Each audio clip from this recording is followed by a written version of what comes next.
SBS Live this week returns once again with another groovin' episode from Filthy Little Thieves. We're going to talk about a lot of cool things today.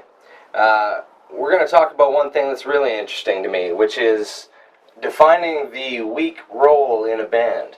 Is there one? Is there such a thing at all? We've had that conversation recently here at Sleeping Bag Studios based on the different roles that we play. Is there a weak link here? There's no weak link. There's people that serve different functions, there's people that do different things, and there's people that contribute in different ways.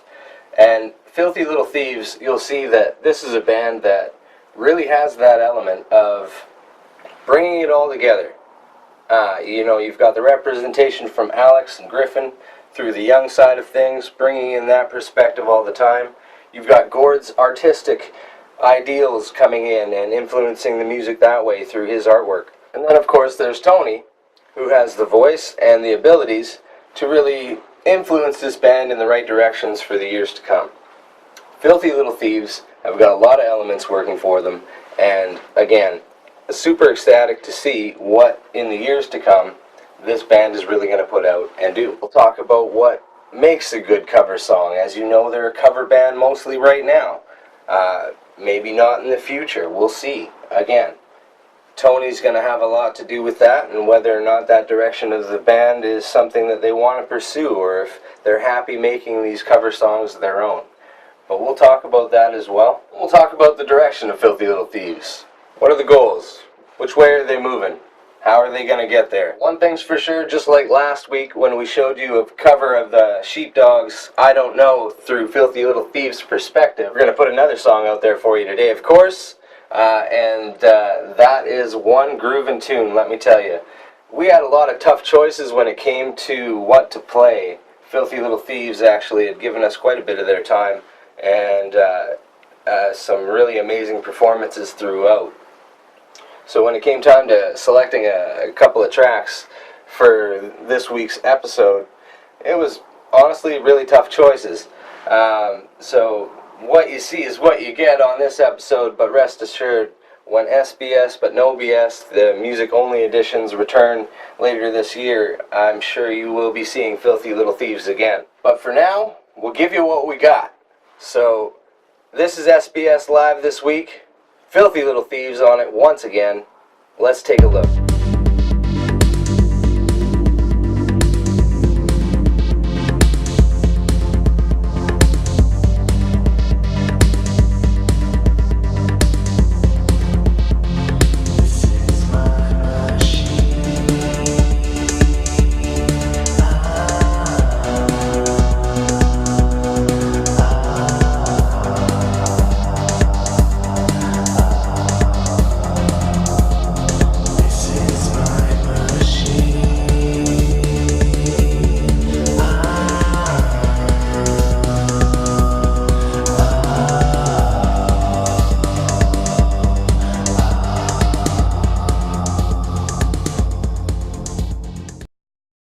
What happened? How did you connect to this? Like, was it easy for you to write songs at first? How did it?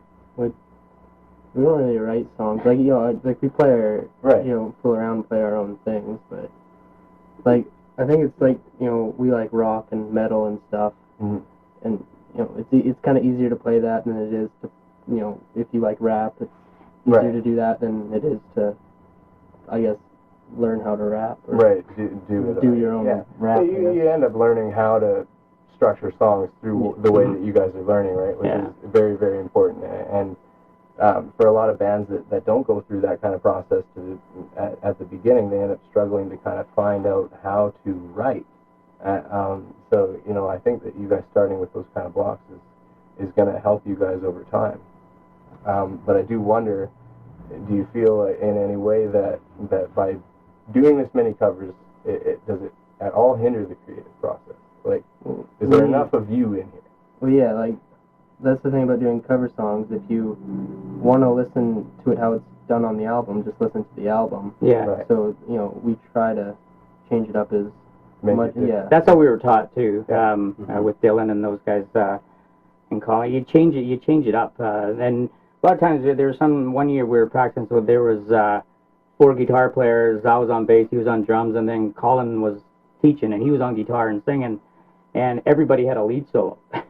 So some of these songs went on for 10, 15 minutes, and you're just like, holy crap. And then once you got to the end of the song, you hit a wrong note, Colin made you do it all over again. It's like, oh, crap. But I don't know, we just, and with Tony, like he even says, he sings the songs differently each time, and it not exactly the same every time. Yeah, and it's really cool. The element he brought, it's just the way he sings, and the octaves he can reach, and just the range his voice can go. That's like Griffin, his eyes going like saucers, going, wow, this is totally different than what we've been used to the last 5 years. Right. Is that a conscious choice for you to sing them differently each time, or is it just that's naturally what happens? No, I mean, as a singer, that's pretty much how I approach a song. If I'm going to learn it, I'll learn it the way that the artist did it first. Yep. And then I'll play around with the phrasing. I'll either back phrase or phrase ahead of the music or phrase behind the music to find out where vocals fit. And then I'll jump around on the melodies. And sometimes I'll sing it. I come from a jazz background too, so I'll sing it normally the first verse and chorus the way it is, and then I'll try and change it up in the second verse and third verse and whatever. So I like to play around with it until I find sweet spots that fit my vocal for that interpretation. Right. And then it kind of just goes these guys. See, I have no idea what he's talking about. This is all the inner workings of the mind. You know what? It's a great way to learn a song. If you learn a song the way someone else did it, and then you play around with it and try and phrase it in front of it, you can do that with guitar as well. Right. If you're doing a solo, you can phrase around in front of the beat dropping or after the beat's dropping. Yeah. And then you find spots. Sometimes I'll phrase it so I'm doing triplets over the even beat, just because I want to feel where the song kind of goes for me, and that's how it ends up being a different interpretation. Right. Well, I mean, that's one of the few ways that you can put it in terms of a cover song that really shows that there is still a songwriting element to playing a cover song. Because I think a lot of people have that misperception that, oh, you're a cover band. Well, so what? But I think that people that understand how to do them properly, which is to make them your own, to find a way to make them organic. Yeah. I think that's where the real magic in any kind of cover song really is. Because you're right, Alex. You could absolutely hear the original version on the album, and why wouldn't you if that's all you wanted? You have to give them something different, in my opinion. And again, that's something to be appreciated about what you guys are doing. So. And the thing about a cover band is, for a singer, you're not going to sound exactly like every artist, because if you're doing Axl Rose 1 minute, and then you're doing Sting another, and then you're doing Billy Joel another, I mean, that's the transition for a vocalist is incredibly hard, huge. Right? Yeah, it's absolutely. huge. So you gotta find your own sweet.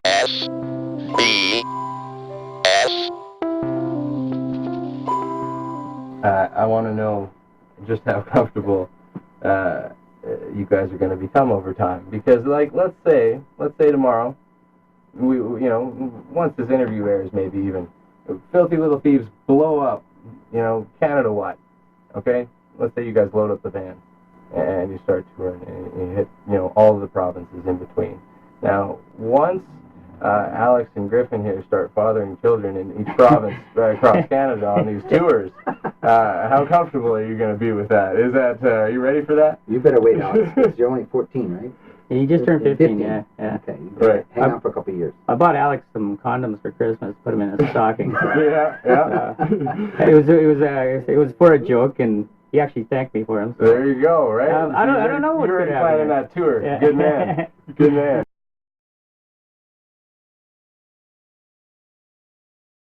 So, but that's the type of fun we have. We try to make the other guy laugh. We try to make him uncomfortable and stuff like that, which is a lot of fun. We don't know where this is going. To me, I'm just having a blast, and I love the job I have. I don't want to ever lose that. I love going to work. I got a great group of guys I work with, and we get to do this. And that's where we practice is at work. And these guys, I don't know, they're just. I thought at some point they would, because Alex is in grade 12 this year, and Griffin's grade 9. They both go to Yale, and I thought they would meet up with some guys in school that played instruments, and they said, well, Dad, I'm kind of going to go join this band and stuff like that, and it's never come up. There was the one time, but that never panned out to anything, so, and they just seem to, I think because I supply all the instruments and everything else. It's They're they hooked. just tag along They're with me, so yeah. That can't be the case, though, guys. Most of the people at you know. school who are, I'm in a band, they're usually kind of weird. Right. Okay. So yeah. I think most of the people that go to school with don't even know they play, so Fair enough. which is Lots of pretty neat. musicians play in many bands. I mean, you can play in multiple bands. Absolutely, right. And I think, that's kind of the underlying message here, is that you're comfortable when these guys make that decision, if and when they ever make that decision, if they want to do other things. You're kind of just looking for these two to grow musically. Oh yeah. So really, at the end of the day, if they find that here in Filthy Little Thieves, or they end up, Alex, you go solo and become a pop star or something weird, who knows, right? Whatever it is you find, if it's music, I think, this guy's going to be proud of you no matter what, which is, that's a large respect that, again, only kind of comes from a really strong bond inside a band or a family. So how serious does it get, though? I mean, you guys are obviously fun-loving, but, are there tough talks in Filthy Little Thieves? Are there tense times? Are there, how does... No. I've noticed. Yeah, I mean, you guys seem to be a pretty just strong core, and you get each other. So, and you make quite a few of the decisions, Gord. That's yeah. Tony's he's not shy. He's not afraid to speak up and stuff. And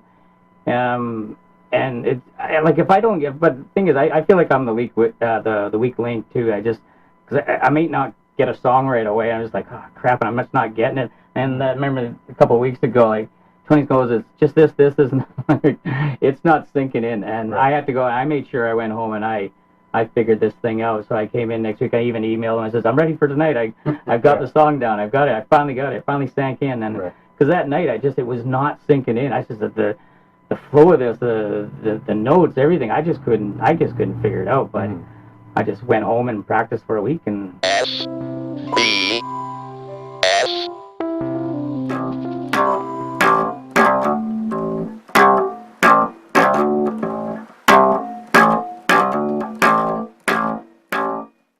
But in terms of being the weak link, I mean, this is a discussion I've actually just had. You guys met Rob not so long ago. We had that discussion too. Because to be completely honest with you guys, when I'm looking at all those knobs on that board, that's what I'm looking at. I'm phrasing it how I see it. I see a bunch of knobs that I would twist on a board. Does that make me the weak link here? I have other strengths, and so do you, right? And these guys recognize that in terms of your online presence, obviously you're the driving force behind that. Maybe even the assembly of this band, maybe the keeping of this band together and moving forward with what it does. Correct me if I'm wrong, gentlemen. There's no weak link in Filthy Little Thieves. You guys all have your role, right? Yeah, I fair think to we say. all kind of feel the weak link at some time. Yeah, Sure. yeah, Oh, yeah. yeah. Everybody's That's a got great way to different put it. strengths too. Yeah. So. Yeah, Actually, that is a good way to put it. I think I feel it more than more. Right. These guys can pick it up a lot quicker than I can, and I just and especially when you start talking theory, and I just Chris, I don't even know what that is down there on the. So I don't know. Yeah. But it's amazing to again to get a sense over time where it's going to go. Mm-hmm. And I think that you guys seem like it's a pretty relaxed environment on the inside of this band. If success comes to you, you're ready and inviting that to happen. If it doesn't happen, I think you guys still feel successful. Mm-hmm. Is that? Oh yeah, That's a fair assessment, right? Yeah. I'm not misreading this or putting too many words in your mouth here. You guys you're doing well. You're enjoying what you do, and where else does it need to go for you guys to continue on wanting to do this? I don't know. I don't really want to do any traveling.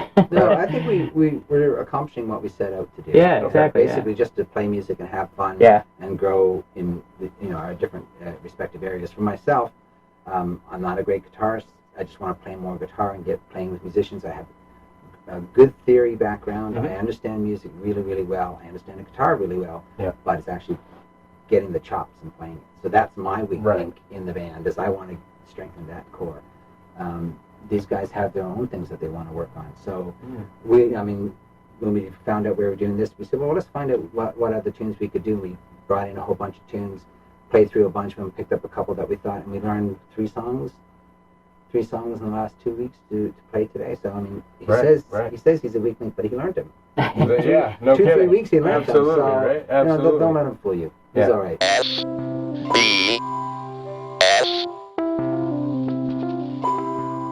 How about the younger perspective? Like, is the idea of this being kind of a more relaxed and not maybe necessarily ready to go and tour across Canada kind of thing, is that something that you guys think eventually you're going to have to make that decision? Are you going to want to do that, or are you guys happy with this pace that you're at too? Well, yeah. Yeah. Like, if we end up like touring, that's cool. Yeah, right, but, right. It doesn't really matter. But it is something that, you kind of think about, like it is in the back of your mind, like maybe one day I'd like to give that a shot kind of thing. Yeah. And I think, when you find that, it's, you guys are at that time and you're itching to go, I bet you end up, I don't know, it'll find a way, you'll find a way to sucker these two into the van. And that's all I can really say. I mean, this is what I seem to feel like I've learned about through Gord here over email over time, is that you guys show him a little bit of want to do this, and this guy is right there with you the whole time. That's my impression of what's going on behind the scenes here. So, I have a feeling once you get to that confident point where you're like, let's roll, Tony's going to be along for the ride. Gord's Are you saying I shouldn't have sold my Westphalia? I'm just saying, like, keep the options open.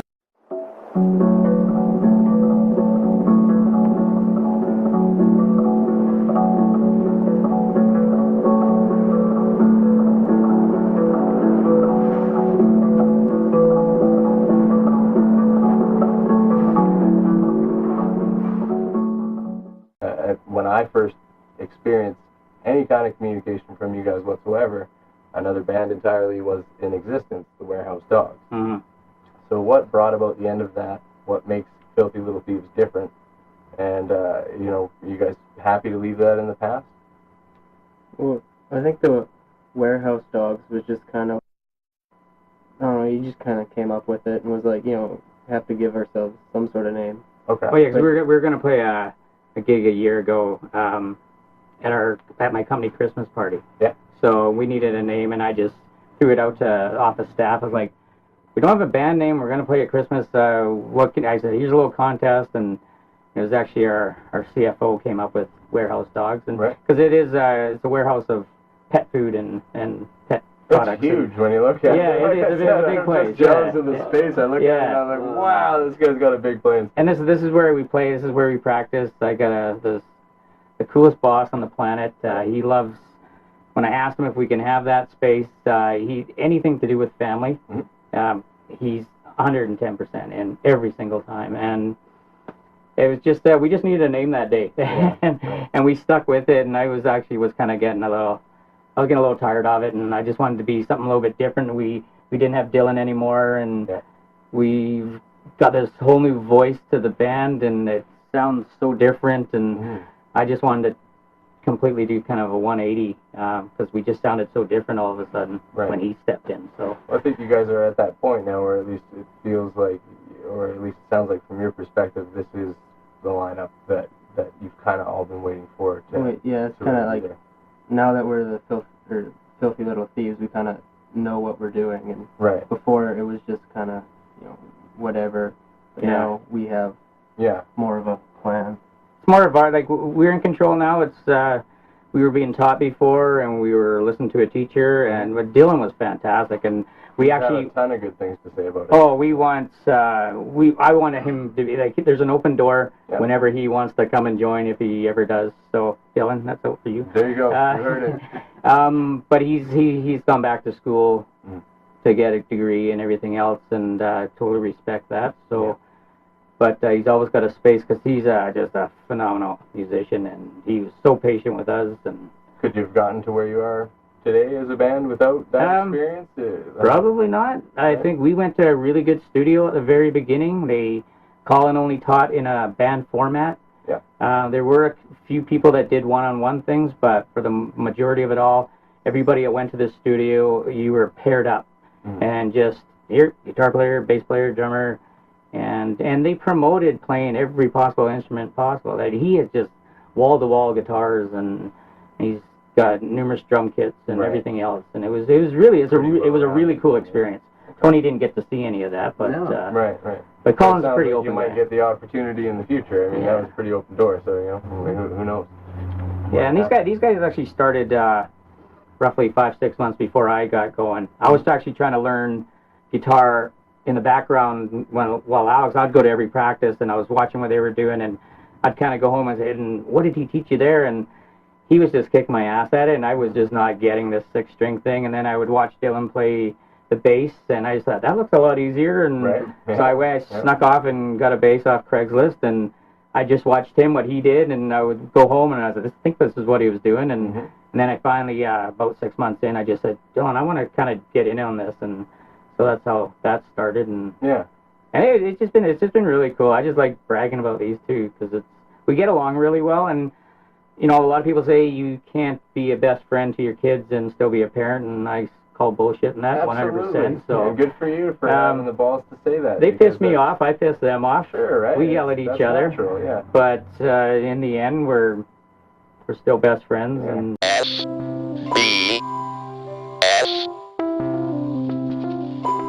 from an outside perspective, what we see is a tight unit of a band, a bunch of guys that really like to be together. And, you know, again, it doesn't take a genius to look at the outside of this, even though from Tony's perspective here, the age is right across the board. You know, you can see that element is there, but to see it be that cohesive at the same time, I think is a real testament to what you guys are able to pull off. So, and he's really humble too. He's actually playing the bass quite well. Right? And singing at He's the underselling same himself a little bit. and Tony, so playing bass and singing at the Right. same time. I mean, that takes something. I'm no Geddy Lee, put it that way. So it takes a while I don't think. And now I see he has a monitor now. He needs a monitor now. He's getting older, and he loses track of his words and stuff. Right, But I'm never really that good. Without this influence of your father, how would you have found music, do you think?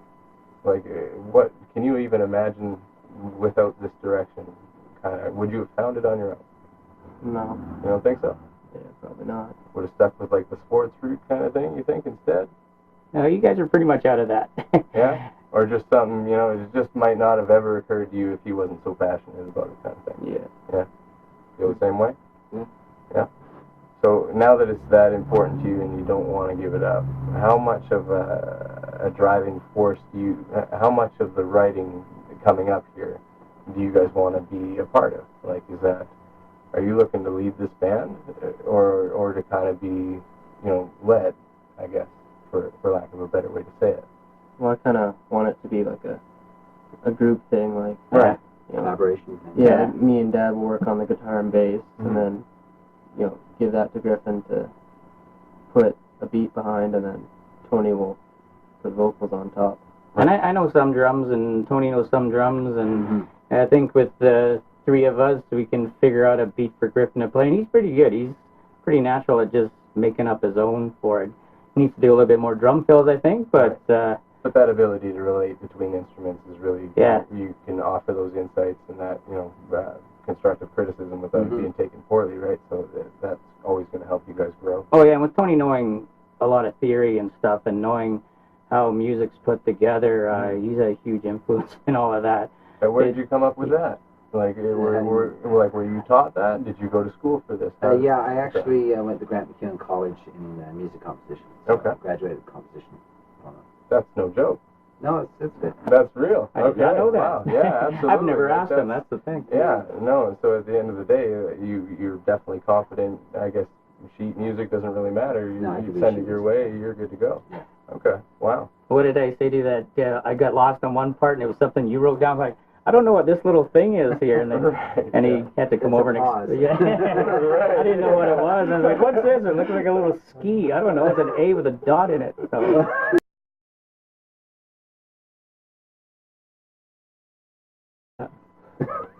So that really helps, actually. Yeah. Just him knowing how it's all put together.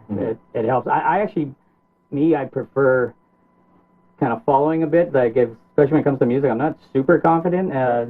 Tony has got quite a bit of confidence, and I kind of miss having Dylan around a bit because he was so good at what he did. He was a good teacher, and I just followed what he did. He just showed me what to do, and it was really fun. And so going on our own was super scary. We didn't know what we were getting. And when we first put the ads out, we had a kind of a meet and greet, and some weirdo showed up. Sure. And but the one guy, those ads attract all kinds, do they not? Yeah. So there was Jordan was the only one that showed up ready to, and I just put out, says, here's 3 songs, learn those for that night, and Jordan learned them, and he got up and sang with us, and I think he nailed them. And my buddy's band was there at the time, and they all said, grab him. Say, screw the rest of them, just grab this guy. He looks like he wants to do it. So, and we had a great summer with him, and unfortunately he went back to school, and schedules don't always work out. Yeah. And sometimes it works out for amazing reasons. You end up with something like this, something like Tony here. Yeah. And if you're hearing these guys the same way I'm hearing them, Tony, they're kind of looking to you for that songwriting ability. I think that you're going to play a major factor in that kind of future sound shaping of Filthy Little Thieves. He's our Yoda. I think it'll come. Yeah, we're pretty open about playing just about anything. So so we'll just each other. I didn't. It was actually Alex's idea to cover Mr. Bojangles, and I was like, what the hell are you thinking? And and it's just like his grandpa loves that type of music, and so I think it was. I quickly sent the email to him and showed him. I said, look what we're playing. And fortunately, you knew the words right off the bat, and so we learned it just like that. It was kind of cool. Well, no, I didn't. So, Alex, when you hear something like that, when you hear something like Mr. Bojangles, are you able to hear right away the Filthy Little Thieves version of that? Like, do you know what I mean? Like, is it when you listen to a song, you know that, okay, that's one for us? Like, how does it register with you? When I listen to music, like I like to find like heavier kind of rock, almost metal versions of it. Okay. And then if it sounds good like that, scale it back and see what else you guys can do with it. Is mostly acoustic or mostly electric? How do you guys feel? We actually been doing. It's been mainly electric, but when I was talking with you and stuff through the emails, and you said be ready to play some acoustic stuff. That's so this last month, that's all we've been doing. Tony brought some songs in, and then we said, well, let's pick about 6 that we will do acoustically, and we can pretty much play everything, all of them acoustically, but we managed to grab some that we thought sounded the best, and his vocals are really, really good on, and well, they're good on everything, but. Well, I want to check that out. I think it's time that we busted into these guys' music. Let's take a look at the Filthy Little Thieves. I just want to say thank you very much again, guys. I really do appreciate your time. Thank you. Not only that, but I think that, again, you guys really put something out there here in terms of your own personalities on display, and people that are just learning about Filthy Little Thieves, they're going to have something to chew on here. And I think that, through your website, through Gord Patterson Art, there's lots of different kind of avenues that people can go down in terms of retaining that interest. Not just these two. These guys, they said, fully on record, their interest is taken care of. This is where they want to be. Music is what they're doing. So it's the rest of those people out there, those internet folk.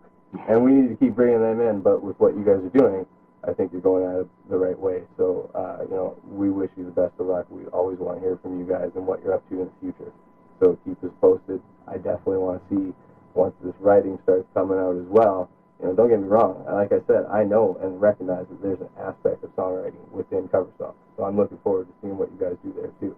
But I don't know. There's an interesting dynamic here that I'm looking forward to. When that original piece comes out too, I definitely want to take a look at that. So, Tony, appreciate your time. Absolutely, Griffin. Awesome, man. Gordo. Right on. Thanks, Jeremy. Awesome to finally meet you. We've been talking. As promised, we promised you a groovin' episode, so we're going to do that. Last week we gave you I Don't Know from Filthy Little Thieves and their cover of the Sheepdog song. This week we're going to give you another cover, a song called Walk the Dog. This is an absolutely groovin' tune. That's what I meant in the intro. I meant what I said. This song has just got that funk that goes to it that's necessary. But when this was over, everything stopped. We stopped for a second. And we talked about it. What is different with that track, Filthy Little Thieves? Tell me something. Because that song and the way that you played it, it just came out absolutely golden. And that was no lie, guys, that's a first run. So, tremendous job. And in talking to them, that's a song that they're comfortable with. And, you know, absolutely. Does it show? Yes, it does. So here it is for you, Walk the Dog from Filthy Little Thieves.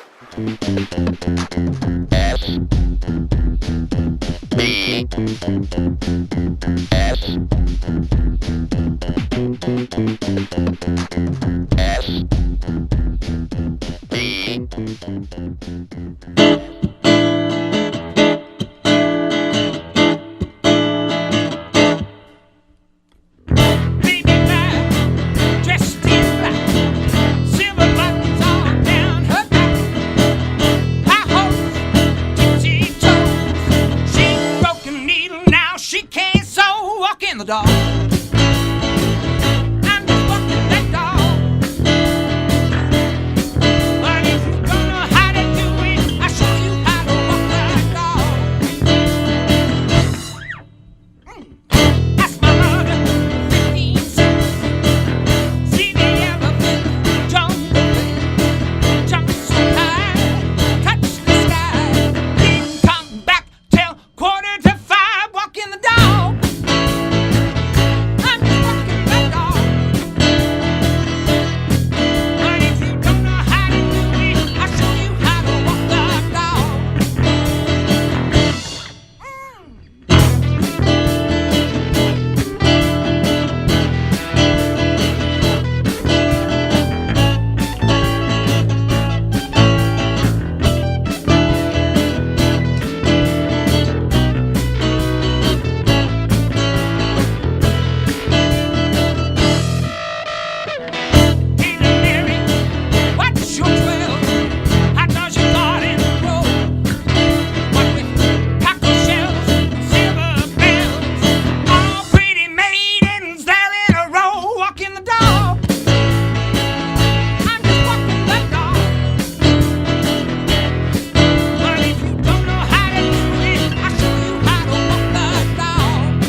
So once again, as promised to my team, we have a responsibility now to make sure that we include some sort of commercials for you so that the program continues and that we can still do what we do and fight for your music. So you know, I'm uncomfortable with this. I'll do it. So this week we have Royal Edinburgh, I think that's how you pronounce it, all butter shortbread. Yep, believe it or not, that's what it is. Here it is. And this stuff, it's good. And you know, it's wait a minute. Dude, is this open? This is just like lying here, man. Do we even have a real sponsor? Like, what the hell, man? Like, honestly, what? That's like somebody's lunch. Okay, well, forget that. Yeah. So, okay, forget the shortbread. We're Sleeping Bag Studios, and we have like telephones for microphones, and that kind of thing is very cool. This is my favorite microphone. It can turn the most pure voice into an absolute demon rock beast. I highly recommend coming to Sleeping Bag Studios and using one of these, because this will make you sound like a badass. Yeah, I guess does that work? So many thanks once again to Alex, Tony, Griffin, Gord for stopping by Sleeping Bag Studios and doing what you do. You guys did a tremendous job, and I think you really represented yourselves and your music very well. So excited again to see what you do in the future. Keep in touch with us, keep connected to the SBS universe, and we'll follow you along and see what happens in the future. And when you start writing those originals, you know that we want to hear those as well. So in closing this week, know that we heard your message on the SBS but no BS music episodes. You loved them, and we're happy to bring them back to you later this year. Of course, we'll gather music, hidden videos, and live performances, and make sure that those episodes are stacked full. Expect to see Filthy Little Thieves again coming out later this year with something else from us here from this performance. Absolutely great time. Again, thank you very much for your time, guys.